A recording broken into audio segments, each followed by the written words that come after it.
Bonjour, je suis Sophie. Le jour de mon anniversaire, mon riche grand-père a souri. Comment as-tu dépensé les 3 400 000 € de ton fonds fiduciaire? J'ai cligné des yeux, choqué. Quel fonds fiduciaire? Mes parents semblaient sur le point de vomir. Il s'est tourné vers eux et a demandé, où est passé l'argent? Eh bien, allons-y, je m'appelle Camille et je venais d'avoir 27 ans ce jour-là, quand mon monde entier a basculé. Permettez-moi de revenir un peu en arrière. Je travaillais comme graphiste dans une petite agence à Paris, dans le quartier du Marais, depuis environ 3 ans.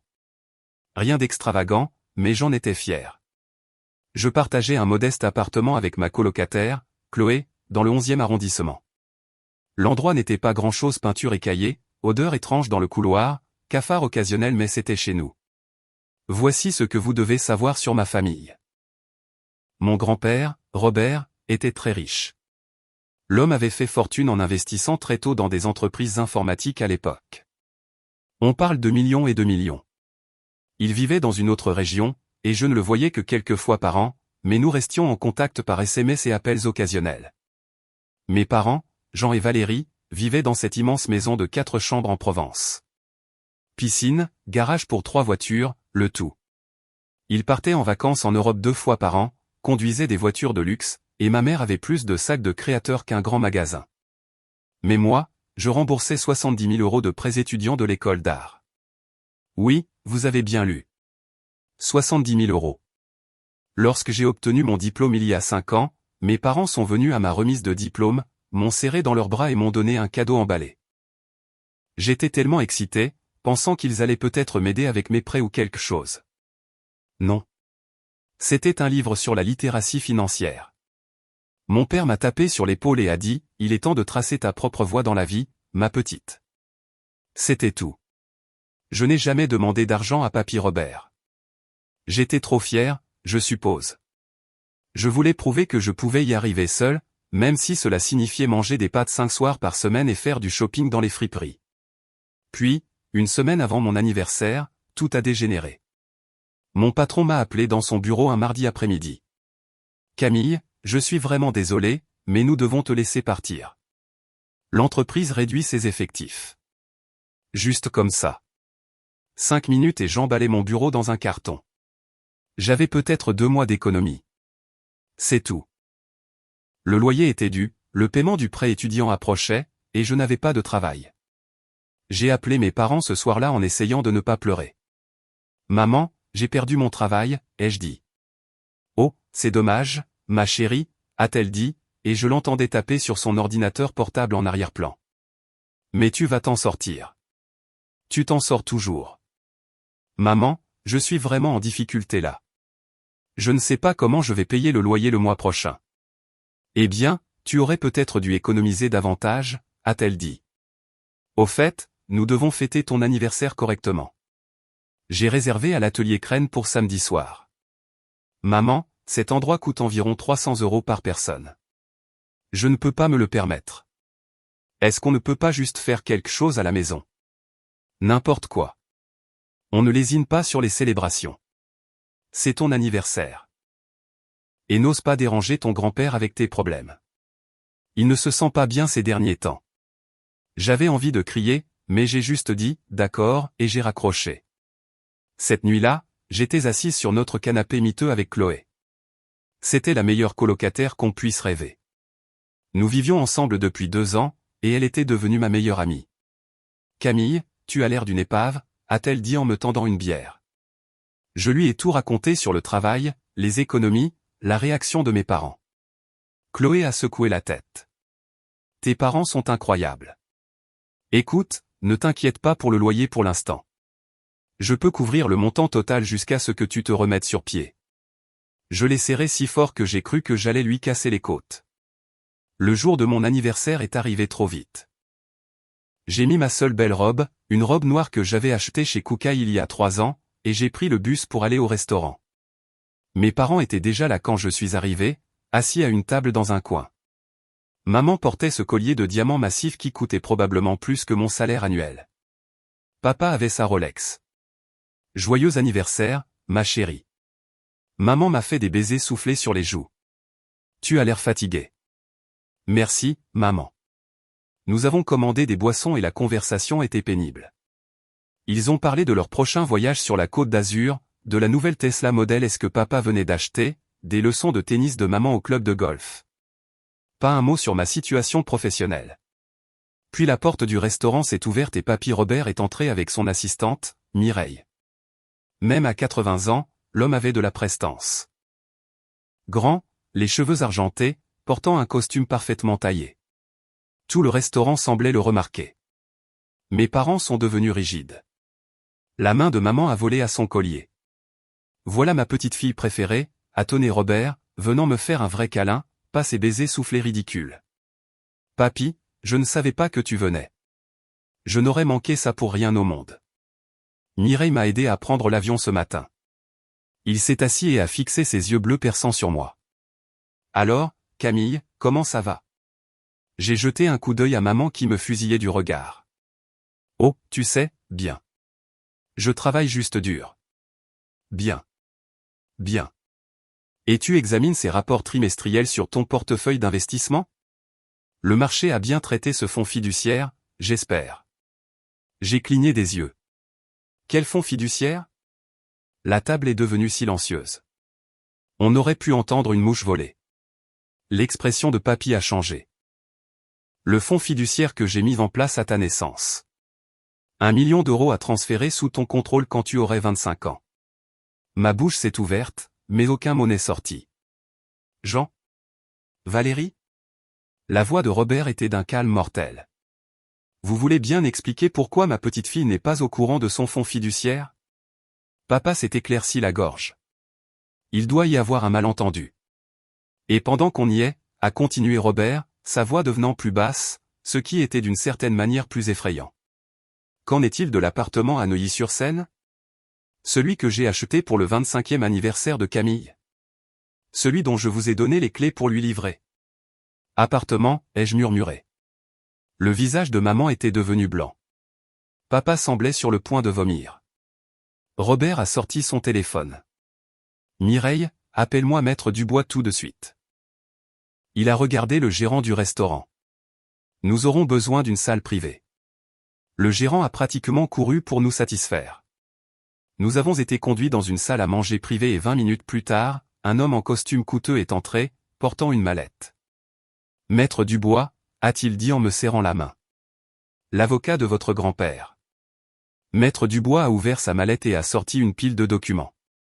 Mes parents étaient assis là comme des statues, et maman n'arrêtait pas de tourner son collier de diamants autour de son doigt. Mademoiselle Camille, a commencé l'avocat, votre fonds fiduciaire a été créé avec un capital initial d'1 million d'euros à votre naissance. Avec la croissance des investissements sur 27 ans, il devrait maintenant valoir environ 3,4 millions d'euros. Vos parents ont été désignés comme fiduciaires jusqu'à vos 18 ans, date à laquelle ils étaient censés vous informer de son existence. À 25 ans, le contrôle total aurait dû vous être transféré. Maître Dubois, a dit Robert, pouvez-vous afficher le solde actuel? L'avocat a tapé sur sa tablette un instant. Son visage est devenu sombre. Le solde actuel est d'environ 200 000 euros. La pièce a explosé. Quoi? Je me suis levé si vite que ma chaise est tombée. Où est le reste? Maître Dubois a sorti d'autres papiers. J'ai l'historique des transactions ici. Voyons voir. Il y a des retraits systématiques au cours des 7 dernières années. De gros transferts, un remboursement d'hypothèque de 450 000 euros, des achats de véhicules totalisant 280 000 euros. 2 Tesla Model S spécifiquement, des rénovations de maisons pour 320 000 euros. Investissement dans l'entreprise immobilière de Valérie Dubois, 500 000 euros, marqué comme perte totale. Chaque élément qu'il lisait était un autre coup de couteau dans mon dos. L'avocat a continué d'une voix monotone. Multiples dépenses de vacances, voyages en Europe, croisière aux Caraïbes, vol en première classe, et ici, achat d'une propriété à Saint-Tropez pour 1,8 million d'euros. Maman a commencé à pleurer. Non pas des pleurs de tristesse, mais le genre de pleurs factices qu'elle faisait quand elle voulait quelque chose. Jean, s'il te plaît. Papa a finalement parlé. Nous pouvons expliquer. Nous essayons juste de. D'essayer de quoi? La voix de Robert était de glace. Voler votre propre fille. pendant qu'elle mangeait des nouilles bon marché et se tuait au travail. Ce n'était pas volé. Maman a gémi. Nous le gérions. Nous sommes ses parents. J'ai retrouvé ma voie. Vous m'avez donné un livre sur la littératie financière pour mon diplôme. Pendant que vous dépensiez mes millions, je remboursais 70 000 € de prêts étudiants. Savez-vous combien de nuits je n'ai pas dîné parce que je devais choisir entre la nourriture et le remboursement des prêts? Tu avais besoin d'apprendre la responsabilité, a murmuré papa, évitant mon regard. La responsabilité? Vous vous moquez de moi. Robert a levé la main et tout le monde s'est tu. Maintenant, à propos de l'appartement. La propriété de Neuilly-sur-Seine que j'ai achetée pour le 25e anniversaire de Camille. Je vous ai donné les clés à tous les deux il y a 2 ans pour les lui donner. Où est cet appartement? Le silence s'est étiré. Maman a serré plus fort son sac à main. Papa a fixé ses mains. Nous le louions, a finalement chuchoté papa. Pardon? La voix de papy était dangereusement calme. Le revenu locatif, nous en avions besoin. Il était juste vide, a bégayé maman. Maître Dubois a tapé rapidement. J'ai l'acte de propriété ici. 2 chambres, achetées il y a 2 ans pour 1,2 million, entièrement payées. Le taux de location actuel du marché pour cette unité serait d'environ 4 500 € par mois.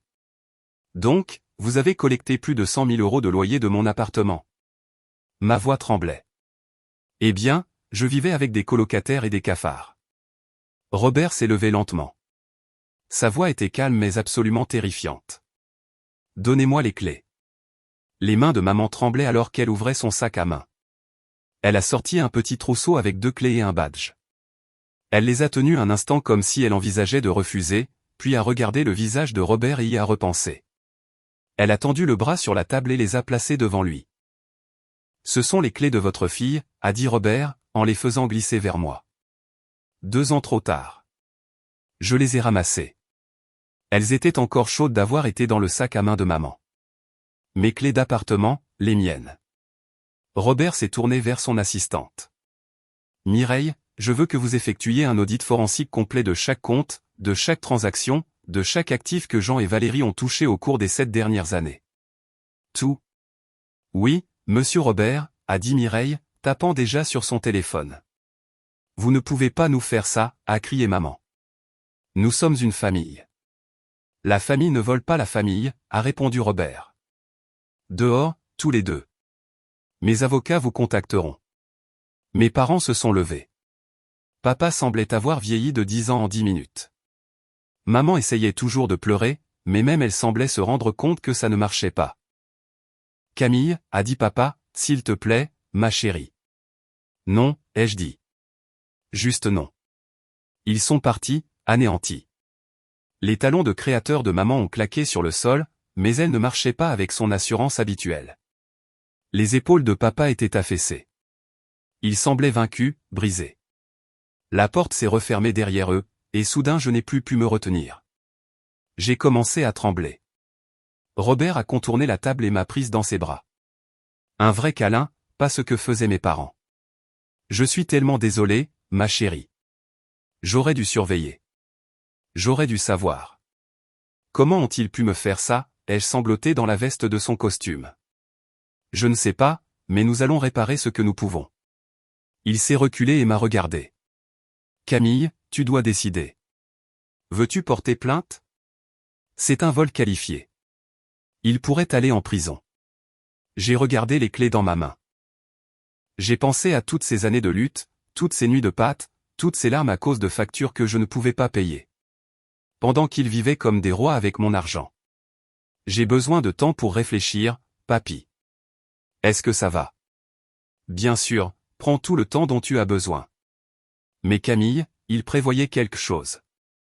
Mireille a trouvé des billets d'avion pour la Thaïlande à leur nom, achetés il y a 3 jours. Ils allaient fuir. La trahison m'a frappé encore plus profondément. Ils sont venus à mon dîner d'anniversaire en sachant qu'ils étaient sur le point de fuir le pays avec ce qui restait de mon argent. J'ai besoin de rentrer chez moi, ai-je dit. J'ai besoin de réfléchir. Mireille te conduira, a dit Robert. Et Camille, cet appartement est à toi. Tu peux emménager quand tu seras prête. Je suis rentré chez moi vers minuit. Chloé m'attendait sur le canapé avec une bouteille de vin et 2 verres.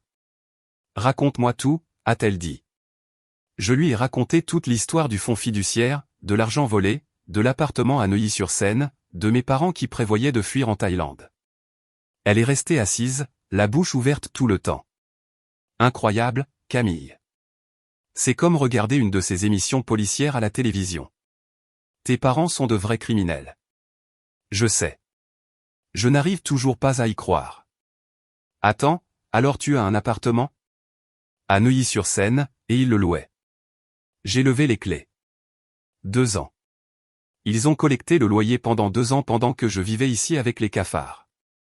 C'est salaud. Le lendemain matin, Mireille m'a appelé. Camille, je dois te faire part de ce que nous avons trouvé jusqu'à présent. Nous nous sommes rencontrés dans un café du centre-ville. Elle avait un ordinateur portable et une pile de dossiers. L'audit forensique révèle pas mal de choses, a-t-elle dit.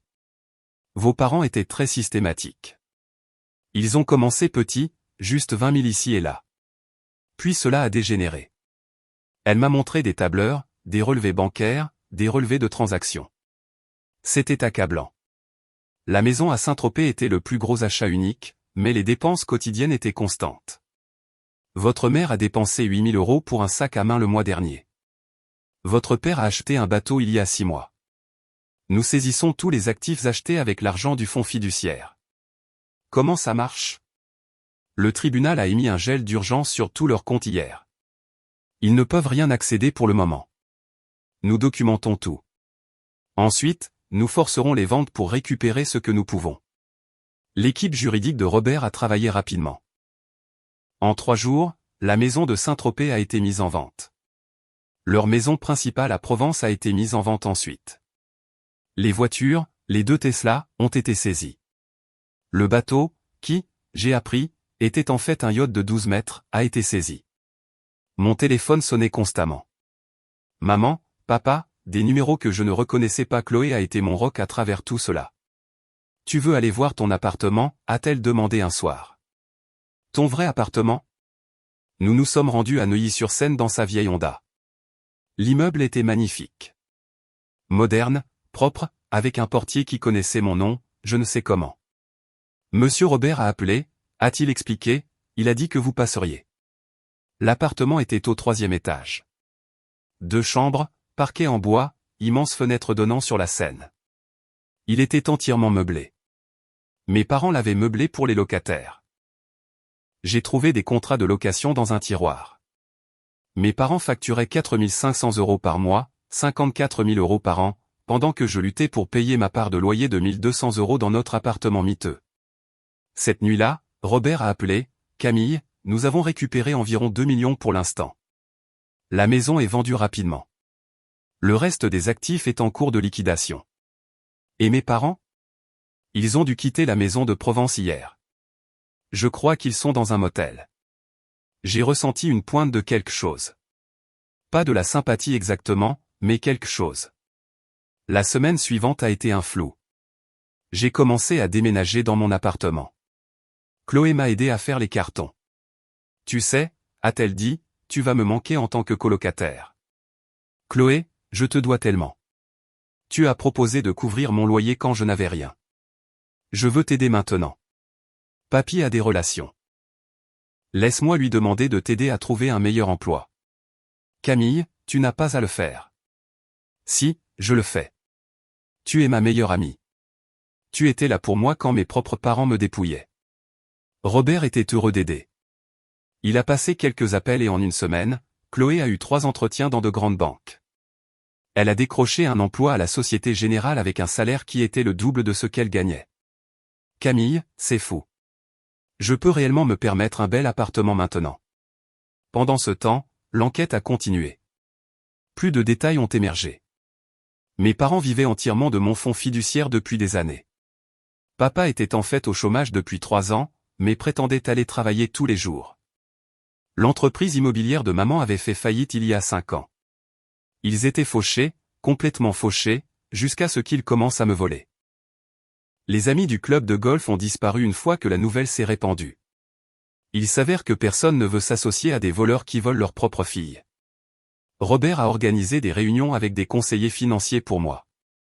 Tu dois apprendre ça, a-t-il dit. Ne jamais dépendre de quelqu'un d'autre pour comprendre ton argent. J'ai appris sur les investissements, les portefeuilles, les tendances du marché, des choses que mes parents auraient dû m'apprendre mais n'ont jamais fait parce qu'ils étaient trop occupés à dépenser mon héritage. 3 semaines après le dîner d'anniversaire, j'ai reçu un appel d'un numéro inconnu. Camille, c'est maman. J'ai failli raccrocher. S'il te plaît, écoute juste. Nous restons dans un motel à Montreuil. Papa a trouvé un emploi dans une petite agence d'assurance. Je travaille comme secrétaire. Nous n'avons plus rien. Vous avez exactement ce que vous m'avez laissé, maman. Rien. Nous sommes tes parents. Non. Les parents ne volent pas leurs enfants. Les parents ne regardent pas leurs enfants lutter en dépensant leur argent. Les parents ne prévoient pas de fuir le pays après les avoir volés. Nous recevons de l'aide.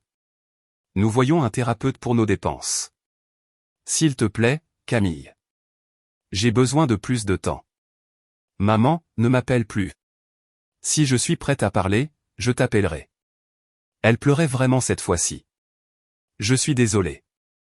Je suis tellement désolé. J'ai raccroché.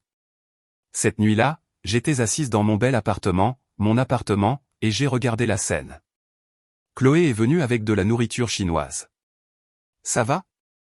A-t-elle demandé. Je ne sais pas. Ce sont mes parents. Ils sont horribles, mais ce sont mes parents. Tu ne leur dois rien. Chloé, je sais, mais papy a eu une légère crise cardiaque la semaine dernière. Ça m'a fait réfléchir à la famille, tu sais, à ce qui est important. Ton grand-père est ta vraie famille. Je suis ta famille, aussi. Elle avait raison.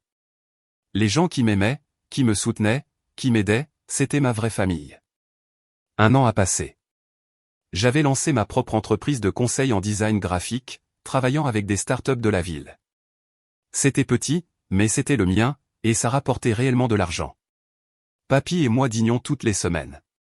Maintenant, il m'enseignait les affaires, les investissements, comment me protéger. Sa crise cardiaque nous avait tous les deux effrayés, nous faisant réaliser tout le temps que nous avions perdu. Chloé cartonnait dans son nouveau travail. Elle avait déménagé dans un bel appartement d'une chambre à Montmartre, et nous brunchions tous les dimanches. Elle était toujours ma meilleure amie, ma famille de choix. Mes parents allaient en thérapie. Je le savais parce que le thérapeute avait envoyé une confirmation au tribunal dans le cadre de leur accord pour éviter les poursuites pénales.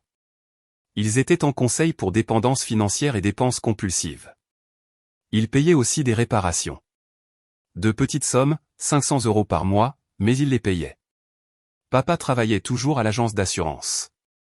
Maman gardait son poste de secrétaire. Je ne leur avais pas parlé depuis 1 an.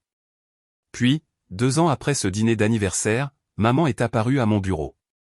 J'avais un vrai bureau maintenant, un petit espace dans un immeuble partagé à La Défense. J'étais en réunion avec un client quand mon assistante a frappé. Camille, il y a une Valérie Dubois qui veut vous voir. Mon client est parti et maman est entrée. Elle avait l'air différente, plus âgée. Ses cheveux étaient gris à la racine. Elle ne pouvait plus se permettre le salon de coiffure. Elle portait des vêtements simples de chez C&A ou quelque chose de similaire. Pas de marque ou quoi que ce soit. Qu'est-ce que tu veux, maman? M'excuser. Vraiment? T'excuser. J'ai désigné une chaise. Elle s'est assise avec précaution comme si elle craignait que je la renvoie à tout moment. Nous avions tort, a-t-elle dit. Tellement tort. La thérapie nous a aidés à comprendre ce que nous avons fait. Nous étions dépendants du style de vie, de la dépense, du sentiment d'être riche et important. Tu as volé ta propre fille. Je sais. Au début, nous nous sommes dit que nous l'empruntions juste pour arranger un peu la maison. Puis ce fut la voiture parce que l'ancienne était cassée. Puis nous n'avons pas pu nous arrêter. C'était comme une drogue. Chaque fois que nous prenions de l'argent, nous devions en prendre plus. Tu m'as regardé lutter. Je sais. Le thérapeute dit que nous étions dans un déni total. Nous nous sommes convaincus que tu avais besoin de lutter, que cela te forgerait le caractère, mais en réalité, nous ne voulions tout simplement pas arrêter de dépenser. Elle a sorti une enveloppe et l'a posée sur mon bureau. Qu'est-ce que c'est? Ce n'est pas de l'argent. C'est une lettre de nous deux. Notre thérapeute a dit que nous devions tout écrire. Assumer nos responsabilités. Ton père et moi avons passé des semaines dessus. Je ne l'ai pas ouverte. Camille, je ne m'attends pas à ce que tu nous pardonnes. Nous ne le méritons pas. Mais j'ai besoin que tu saches que nous comprenons maintenant ce que nous avons fait. Nous avons détruit notre relation avec toi pour de l'argent, pour des choses, pour une fausse vie qui n'était même pas la nôtre. Vous alliez fuir en Thaïlande. Elle a hoché la tête, les larmes coulant sur son visage. Nous étions si profondément dedans. Nous pensions que si nous partions, recommencions, nous pourrions prétendre que rien de tout cela n'était arrivé.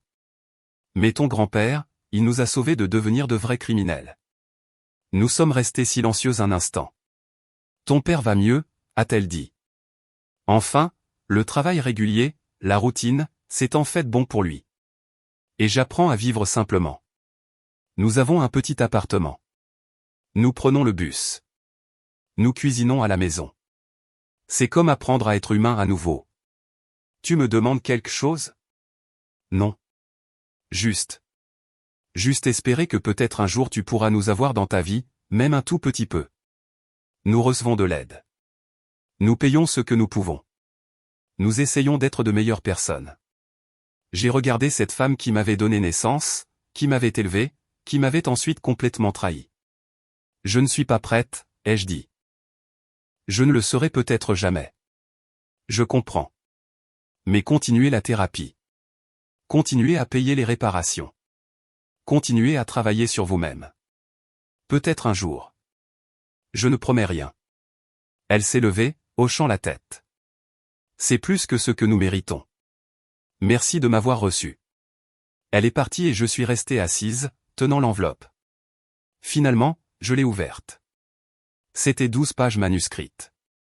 L'écriture des deux alternait, détaillant tout ce qu'ils avaient pris, tout ce qu'ils avaient fait, tous les mensonges qu'ils avaient racontés, et s'excusant encore et encore. Je l'ai mise dans le tiroir de mon bureau. Peut-être qu'un jour je serai prête à la lire vraiment. Peut-être pas. Cette nuit-là, j'ai dîné avec papy et je lui ai raconté la visite de maman. Qu'est-ce que tu penses que je devrais faire, ai-je demandé. C'est ta décision, ma chérie. Ils paient pour ce qu'ils ont fait. Que tu les laisses revenir dans ta vie, c'est à toi de voir. Tu leur as pardonné? Non. Ils ont volé ma petite fille. Ils ont trahi la confiance la plus sacrée. Mais je suis vieux, Camille. J'ai appris que s'accrocher à la colère, c'est comme s'accrocher à des charbons ardents. Ça ne fait que te brûler. Chloé a été plus directe quand je lui ai dit, ils sont toxiques, Camille. Mais ce sont aussi tes parents. Si tu veux essayer d'avoir une sorte de relation avec eux un jour, je te soutiendrai. Si tu ne veux plus jamais les revoir, je soutiendrai ça aussi. Mon entreprise a continué de croître. J'ai embauché 2 employés, puis 3. Nous avons déménagé dans un bureau plus grand. J'avais réellement réussi par mes propres mérites, avec mon propre travail. J'ai continué à apprendre de papy.